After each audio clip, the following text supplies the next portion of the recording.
Namaste, I'm Jivananda and my topic is living by the heart. If you should go looking for yourself, where would you start to look? Well, most people would obviously say, I look for myself by going inside of myself, going inwards. But that's not always the point. I once saw a beautiful picture of a man looking for himself. And he was standing on a pile of books with his binoculars turned towards the horizon. And the title of the picture was A Man Looking for Himself, which is a very humorous comment, but also with some truth in it, a whole lot of truth in it anyway. If you want to live by the heart, you will not be able to find it in books, to find what you should do in books. You can't Google your inner wisdom, and you can't read up on your intuition. You have to find it for yourself by going inwards. But we are usually attracted to knowledge because knowledge belongs to the intelligence of the mind. And knowledge is the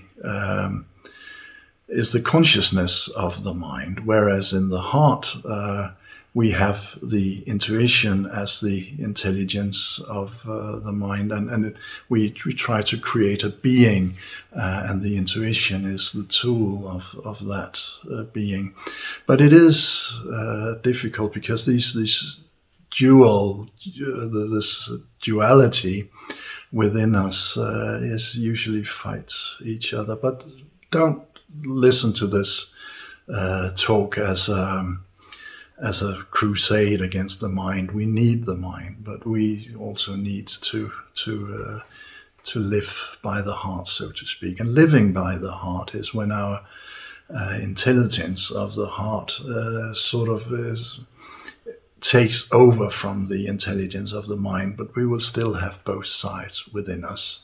Just for the short understanding of it, the intelligence of the mind is defined by that it has the thinking, thoughts as its tool, and it creates knowledge, which is the consciousness of the mind, and it wants strict rules, it wants laws.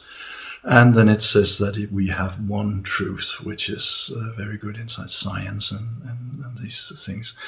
On the other hand, we have the intelligence of the heart, which has as a tool the intuition, and it wants to create being, and being is the consciousness of the heart. And then it doesn't want these rules. It wants you to be able to function with the heart everywhere. And then it says that the truth is individual. But we need both things, and there are certain situations where we can say that the truth is individual, and other situations where it is not. But so we need both things.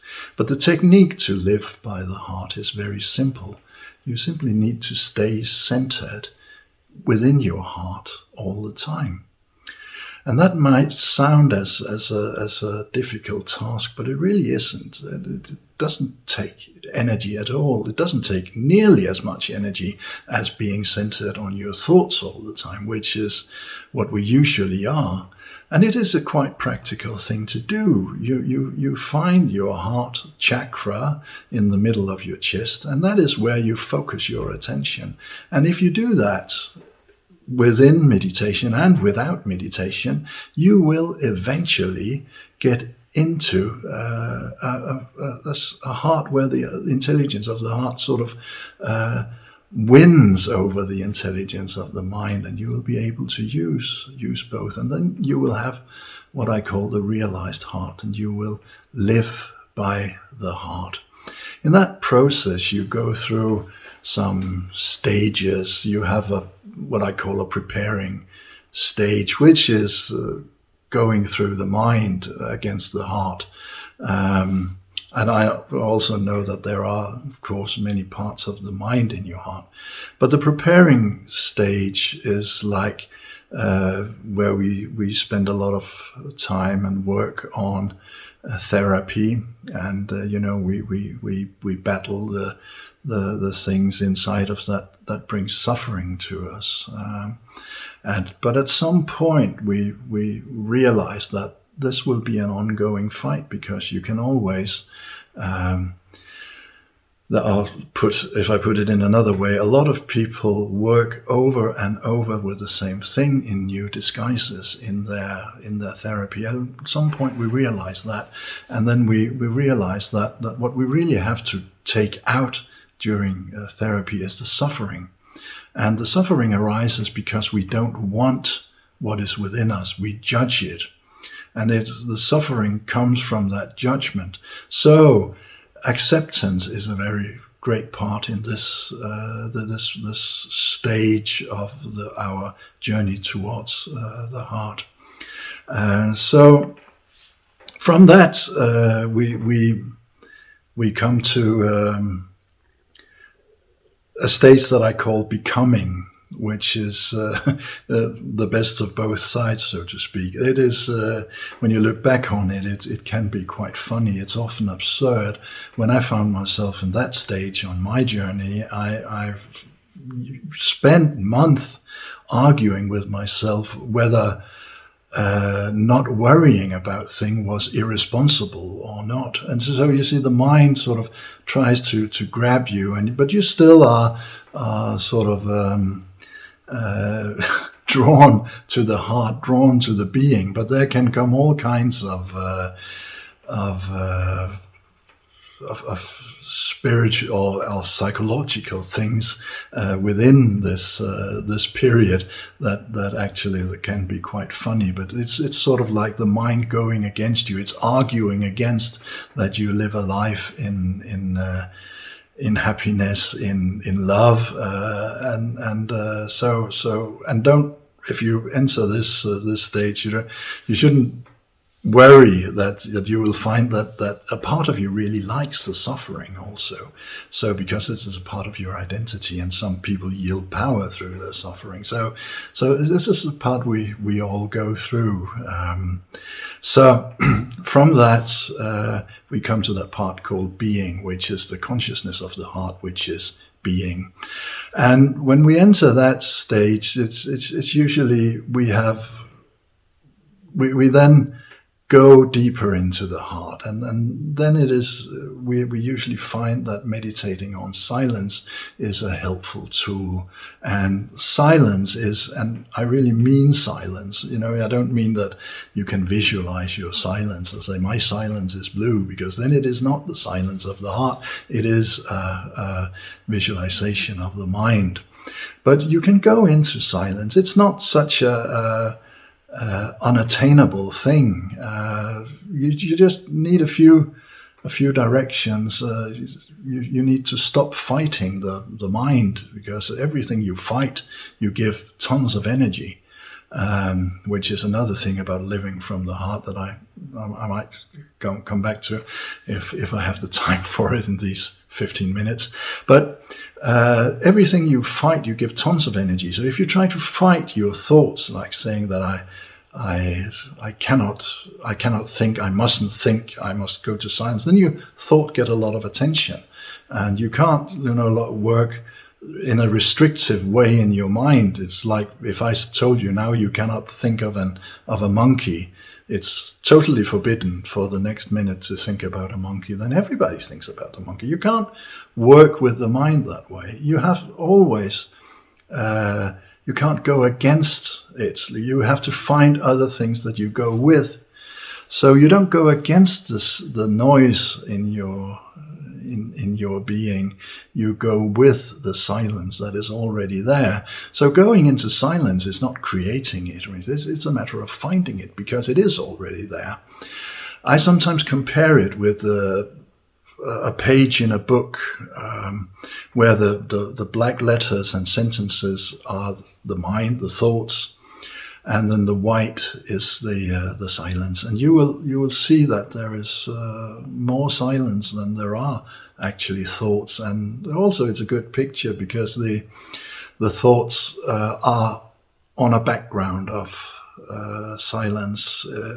So you have to go into the background. It's a bit like changing your perception. It's going from, if you have looked at a picture that shows two things, and you look at it and you look at it, and suddenly you see the other picture within the picture, and then you can do it all the time.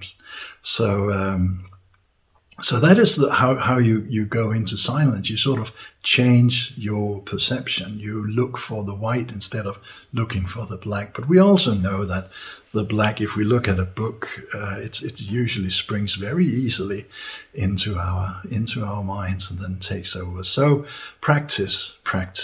It's not a matter of going into silence. It's not something that you do overnight. But if you practice it, you can do it. Everybody can do it. And then you will realize that silence is consciousness of the heart.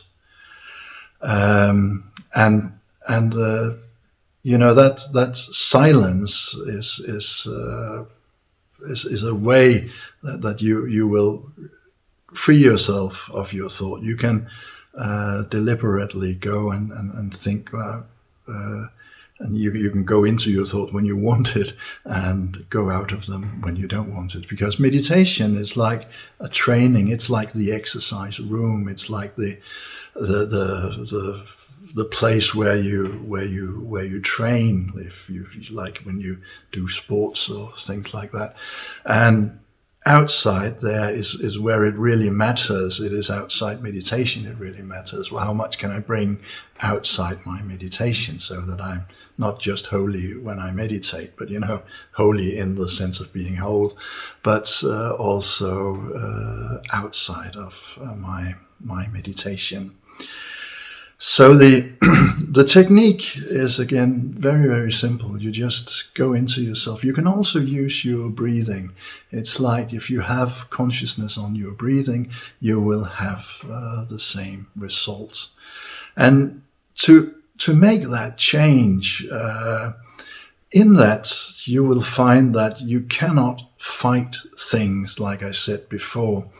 But that applies for all things in life. If you live by the heart, you cannot fight against anything. You have to find something you can go with that will neutralize the things that you usually would fight against. And that is an important difference, because we see a lot that it's like you kill someone with love, you can't do that, because killing is not an act of love. But that is like fighting against something from the heart, which can't be done. It will always have to be from the mind. But if you truly go into the heart, you have to find what you can strengthen that will neutralize the things that you usually would fight against. Like an example could be if you have bullying at school, where your children go, it would be easy to go against that bullying, to fight it. But that can't be done from the heart. What you could do from the heart is like talk about, can't we put love on the menu on the school, not the menu, but a schedule on the school, or have compassion? Can we teach the children compassion, which you can do, because compassion is not possible to bully somebody with compassion. So that is an example that could go into this. So even though this is quite quickly, I hope it gave you an idea. And the most important thing is to stay centered in your heart. Then everything will unfold itself. And that's all you have to remember.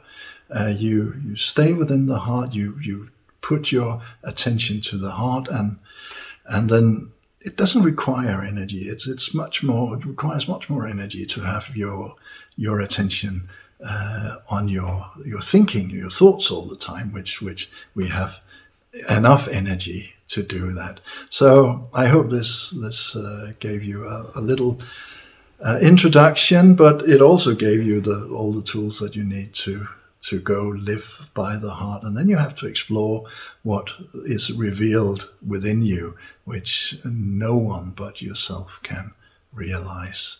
So thank you for listening, and namaste.